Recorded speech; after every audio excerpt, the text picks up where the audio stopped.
Hey, welcome back to the channel. Today we're going to talk about how this Range Rover was almost a Lexus LX 570. A couple months ago, I wasn't looking for a Range Rover. I started out looking for a Lexus LX 570. I wanted to play it safe. I wanted to be conservative. I wanted to follow the public opinion that's popular, that you buy the Toyota and the Lexus products that will last you forever. It'll never have an issue. There'll never be a breakdown. There'll never be a problem. Basically, all you gotta do is put gas in them, put tires on them, change the oil, and maybe some brake pads now and again. That was all well and true until I drove this. Once I drove it, I couldn't go back. So I had a deal possibly lined up on an LX 570. Somebody had beat me to it, they'd put a reserve on it, and the dealership wasn't sure if they were going to be able to get a credit or not. So I waited around for a couple weeks until finally that fell through. But during those couple of weeks, I got bored. So what I did is I started going around and test driving vehicles that I wasn't even looking at. Some might think of that as wasting people's time. For me, I was just trying to make an informed decision. So I ended up actually driving a similar year to this, the L405, but it was the SD-V8. I don't drive enough to warrant having a diesel. I know that you got to drive diesels a lot and put on a lot of kilometers so they can burn off all the carbon and everything like that. But it was fantastic, lots of power, totally sufficient for anybody. But what kind of got me on this was the handling, the ride quality, the luxury amenities. And I'm not saying the Lexus doesn't have luxury and amenities. It does. It has many of the same creature comforts as the Range Rover, but all of those things kind of tend to be a little different. The Lexus uses a hydraulic suspension. This uses an air suspension. The hydraulic suspension is very plush. It's a very soft ride, very amicable for anybody. Unless you get motion sick, then it's probably not a good place to be. This one's a little stiffer ride, but for me, that makes sense, given that the Lexus only has 388 horsepower to its V8 engine, whereas this has 510 horsepower for its 5-liter supercharged V8 engine. That's a big difference. You're talking a 0 to 60 time on the Lexus of 7.3 seconds, whereas this is going to burn down to 0 to 60 in 4.5 seconds. That's a big difference. You really are starting to not be able to compare the two right then and there if being able to go at a brisk pace is something you're looking for. Now you're already in two separate categories. So then we get into stuff like the brakes. The Range Rover has a much better brake feel. If you go into a lot of the forums and you're a custom builder for off-roading, you jump on any Toyota Lexus forum and they're going to start talking about how you need to replace the front brake rotors and brake pads because they're just not sufficient. I felt that when I was test driving them. For me, this is obviously not an off-road project or a build, but I could see where those guys are absolutely right that the brakes just are not sufficient on the Lexus LX 570. This one, fantastic brake feel. All the confidence in the world, no matter how fast you need to stop. It's just great. Another thing we get into is the styling differences. Now, styling is up to each one of us. You're going to see one thing one way, I'm going to see that same thing possibly another way. So we're not going to debate that. Whether you like the Lexus front end or if you prefer the Range Rover front end or vice versa, that's all up to the individual. I wasn't on board with the Lexus LX 570 front grille when it first came out, but I admit it grew on me over time. But with that said, once we got into real world driving, I started to look at approach and departure angles. And that's something that I couldn't overcome for my driving. I do have to off-road sometimes, and the last thing I wanted was to tear off the chin spoiler on the front end just because I grab it on a lip going up a hill and have a bunch of damage.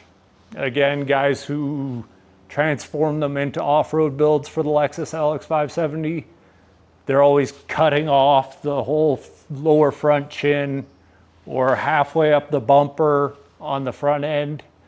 And, you know, that's just, for me, that's too much of a commitment on a vehicle that I enjoy driving every single day. And I use it 90% of the time on road, not off road. It's not a custom build.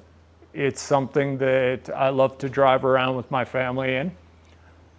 Just the other day on New Year's, we had it loaded up to go to the New Year's Eve party with the family.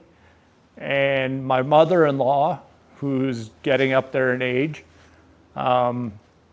she generally has had difficulty getting in and out of my vehicles. She fell in love with the Range Rover when I pulled up and I was able to just lower the air suspension and drop it into access mode for the height where it sits right now. And pretty much anybody can get in and out of it with no problems. So that was a huge plus for her. It is a huge plus for me because I didn't have to worry about her trying to get in and out.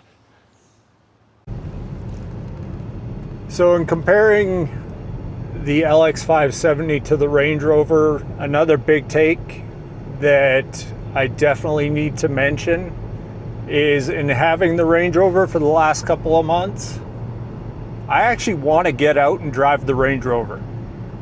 I come up with excuses almost every single day just to go for a drive. Whether that's to do with the 510 horsepower from the engine or the suspension or the luxurious and posh interior cabin, or it's just a sum of all parts. Maybe it's a sum of all parts because you really can't put your finger on it. It's not just one thing. It's kind of everything. But I just love being in here. I love going for a drive again. In my Porsche, I hated going for a drive. Absolutely hated it. It was a chore to get out and go do things. So I'm super happy to be back in a vehicle that I like to drive again. Because driving should be fun. It should be enjoyable. Even if you're just running to the store or running around town doing errands. It should be nice to go out for a drive, and that's something that was missing in my life when I had the Porsche. So, super happy with the Range Rover. I hope everything continues to stay the same.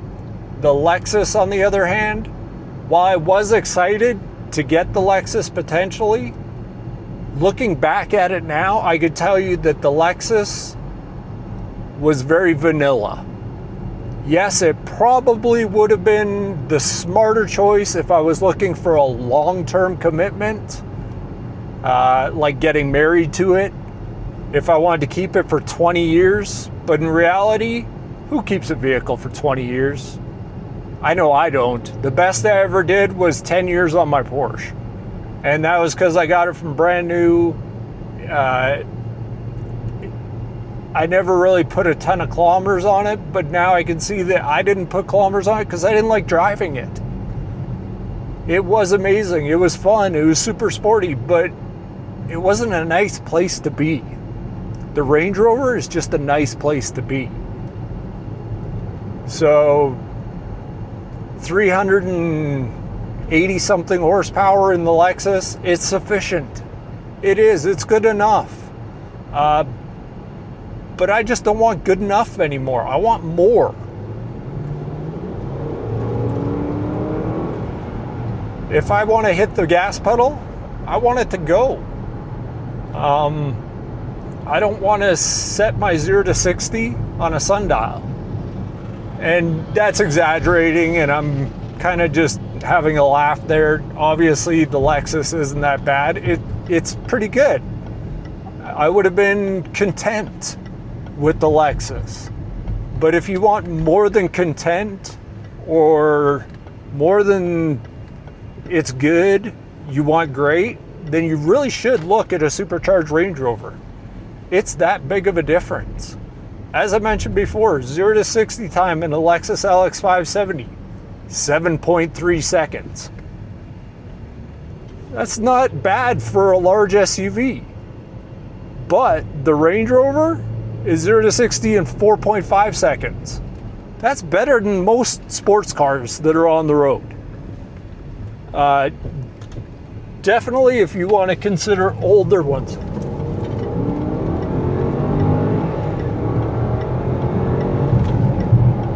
So just punching it there reminded me of another thing that I love about the Range Rover, is these headrests. These headrests are like putting your head into a pillow on your bed, or a bed that's in a 5-star hotel. They're so comfy. I've actually never used a headrest in a vehicle before the Range Rover, because it's always just hard. Like, yeah, there's the headrest, it's hard. These are actually like a nice soft pillow. It's fantastic.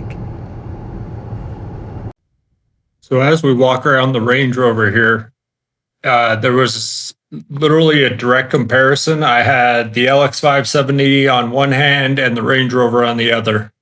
I was dealing with dealerships for both of them. I was with the Lexus dealership, obviously for the Lexus, and the Range Rover dealership, obviously for the Range Rover. The reason for that is I really wanted something that was going to come with a pre-purchase inspection. Both of them offered it, so that was great for me. In addition to that, I also wanted to know the vehicle's maintenance history. And luckily for me, and thank you to both of those dealerships, they both provided me with the complete maintenance history for both vehicles. And they're basically the same age. So what I did is I went through both of the vehicle histories. Okay, I went through the one for the Lexus, just scoured it to make sure that there was no reoccurring issues that were abnormal, tallied up all the expenses, cost to maintain over the time period of 10 years. And then I did the exact same thing for the Range Rover. Now, what I found shocking was the two vehicles both maintained at the dealership and complete service histories at the dealership. So it was an apples to apples comparison. All right. They were within a few $100s of each other for costs to maintain, maintenance, and repairs over the 10 years. I was not expecting that at all. In fact, I was just shocked. I thought for sure, like, no brainer, the Range Rover is going to be way more expensive. Probably a few $1,000s at the minimum, right? Because everybody tells you, Range Rovers, they're expensive to maintain. They always break down. I didn't find anything in the maintenance history for the Range Rover that was any different from the Lexus. They both needed brake jobs and fluid services and oil changes and a couple little details here and there, but there was nothing in the histories for either of them that was a red flag. It was just stuff that happens over time, wear items and stuff like that. So, to my surprise, when I saw there was literally a few $100s difference on cost to maintain over a decade, I'm like, wow, I really got to take a serious look at this Range Rover. Because at that time, I was really leaning towards the Lexus. I was just kind of looking for an excuse to push me towards buying the Lexus. But then I was shocked. I was surprised. Like, here comes the Range Rover. And everybody tell you, they're just a hot mess, to put it nicely. And math doesn't lie. Numbers don't lie. They're a few $100s different on cost to maintain over the same time period. So when we're talking about, wow, only buy a Lexus, only the Lexus can stand up over time. Well, cost to maintain was a few $100 difference. So when I'm looking at the math on it, I'm like, yeah, this Range Rover, not as only dealer maintained, its cost of ownership has been the exact same maintenance wise as the Lexus. I never would have guessed that in a million years. How about you guys? You can comment down below. Did you think that the cost of maintenance on a Range Rover and a Lexus would be within a few $100 of each other over the same time period of 10 years? Let me know. I want to hear from you, because is it just me? Am I the only person who's that shocked by this? So I actually had a whole other audio video for this part, but I completely forgot to add this in. So I thought I'd just do a quick little audio edit over this, because it really wasn't that entertaining. I was like, where do I cut this? Where do I cut this? Here, it's pretty cool. All the tire stuff's in. That's what I was talking about. And it's just part of putting it down in access mode. So it was kind of really neat, because that tire's just stuffed in there. It's really on an angle. You don't really see it in the video as much as I should have shown it, but it's really sloped up in there and stuffed in. So that was kind of cool. And now I'm just about to show you how low it is to get in for easy access. On New Year's Eve, I had my mother-in-law getting into the back, and she's typically struggled getting in and out of all my vehicles. This just made it easy for her. So here's a feature that the Lexus definitely doesn't have. I know it has the hydraulic suspension, but this would be the Range Rover in its lowest access mode setting for suspension height. Right now we're just going to lift it up to regular normal ride height. And there we can see it lifting up. It's quick, it's easy, it's a push of a button. And at this height, you can go pretty much anywhere you want. For those times when you might need a little more height, we can even still lift it up further. And so right now we're going to lift it up into its off-road height. And again, we see it rising up. Can even hear the tires on the tile there as the geometry is changing for the suspension and steering components. So as you can see, that's quite a bit of clearance. And now getting back to its comparison with the Lexus, I really wanted this shot with the front end for the approach angle. You can go over most anything you find with that approach angle. And the departure angle is even better with the way it scoops up, as I showed you before. So, when I didn't want to have to go to the lengths of doing a full off-road build just for the 10% of the time that I'm off-road, this is where I really appreciate the design cues from the Range Rover versus a Lexus. Because the Lexus has that long extended chin on it. And like I said, I see people catching those lower chin spoilers on everything, even just their driveways. So when it comes to design and function and practicality, for me, I think the Range Rover wins all day, every day for actual capability, just on its design cues. So let's take a look under the hood of the Range Rover. Now, before we get in there, I don't know how many of you have fumbled around trying to find the hood latch under a different vehicle. Sometimes it's pulled to the left, sometimes it's pulled to the right, sometimes you got to kind of reach in and grab a lever. On this one, it's too easy. You just go between the E and the R on Range Rover, and there's going to be a tab that you just press up. let's see, there it is, and voila. So there's the tab I was talking about. It's real simple. All you gotta do is just press up. It's the easiest thing there could be. Now, for the business end of this, there is the 5-liter supercharged V8. At 510 horsepower, it's a lot. It's amazing how fast this thing moves for the size of it. Now, while we're in here, that's not the only thing that really drew me to this. Now, while it is on the performance end of the spectrum for vehicles, one of the things that really drew me to this isn't in the middle, it's actually on the side. And that would be with the air intakes.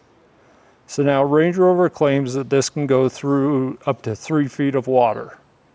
I'm sure it'll go through a little more, but when you can pull the air in, basically from the hood, and there's the 2 ducts right there. So that gives you a heck of a good chance of getting through whatever standing water or river or whatever it is you're trying to go through. The only other vehicle that I've seen recently off the top of my head that has this kind of an air intake is the G-Wagon from Mercedes-Benz. And I believe it is kind of located up in this area, if I remember correctly. Hopefully we'll be able to get one of those on the channel soon. But here you can see an air intake. Obviously it has dual air intakes with the other vents over on this side. So while it is a performance Range Rover being supercharged, it still stays true to being able to go off-road and take you wherever you might need to get. So hopefully this video helped you out a little bit. It doesn't matter if you pick the Lexus with the LX 570 or the Range Rover L405, as they're both similar, if not same model years. They're both amazing vehicles. Let's just get right to the point. It really comes down to what do you want? What is best for you? If you're okay with the 383 horsepower and you value reliability and longevity, then you should probably definitely get the Lexus, right? Like, that's a no-brainer. If you're looking for something that's fun for now, you know, has the potential to cost you more money in the long run, I haven't seen that yet, but potentially it could. A little more luxury, everything just a little nicer, a little better every which way, then you probably want to look at the Range Rover. You know, if you want the extra power, get the supercharged. Superchargers and V8s are going the way of the dinosaurs. It's getting harder and harder to find them. Nobody's making them anymore. Lexus dropped the V8 on their new versions of the LX 570. I don't remember the names off the top of my head, so you guys can drop them in down below to remind me. But you know, they're gone. Range Rover, I believe they've dropped the V8 from their newest model. I'd have to look into it. I apologize, I'm not a Range Rover connoisseur or fanboy. I'm just new to the Range Rovers. Like I said, I had a 322 for about 2 to 3 months once. By no means did that qualify me as a Range Rover guy. Not at all. I've owned Lexus and Toyota the majority of my life, with some Porsche mixed in and a couple others. So, yeah, if you want to get something special, get the Range Rover. If you want something reliable, conservative, get yourself the Lexus. Yeah, you can't go wrong with the Lexus. I can tell you guys I bought a Lexus. And all of you are going to say, wow, that was a great call. What a brilliant move, right? Right? Of course you are. Because that's what everybody in the world says. Buy the Toyota Lexus. It's the only vehicle that's not going to break down. Well, here's a newsflash. If you go look at the media for the new Lexus and Toyota models with the turbo V6s, they're having big engine problems. Nothing's safe anymore. Everything's a risk. So if everything's a risk, might as well save some money, get something older that you really want and gonna have some fun with. You can always sell it and change it up later.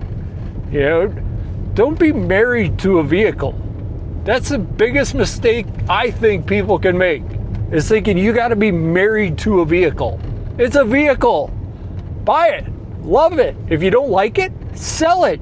Get a different one, change it up. You know what I mean? Like, there's no reason to be miserable for a long period of time. It's already miserable but enough trying to drive around wherever you're driving, most likely. Why add to the stress and inconvenience? Just go get that vehicle you want. For me, I wanted a big V8, so I got the 5-liter V8. I wanted a supercharger, so I got the supercharger.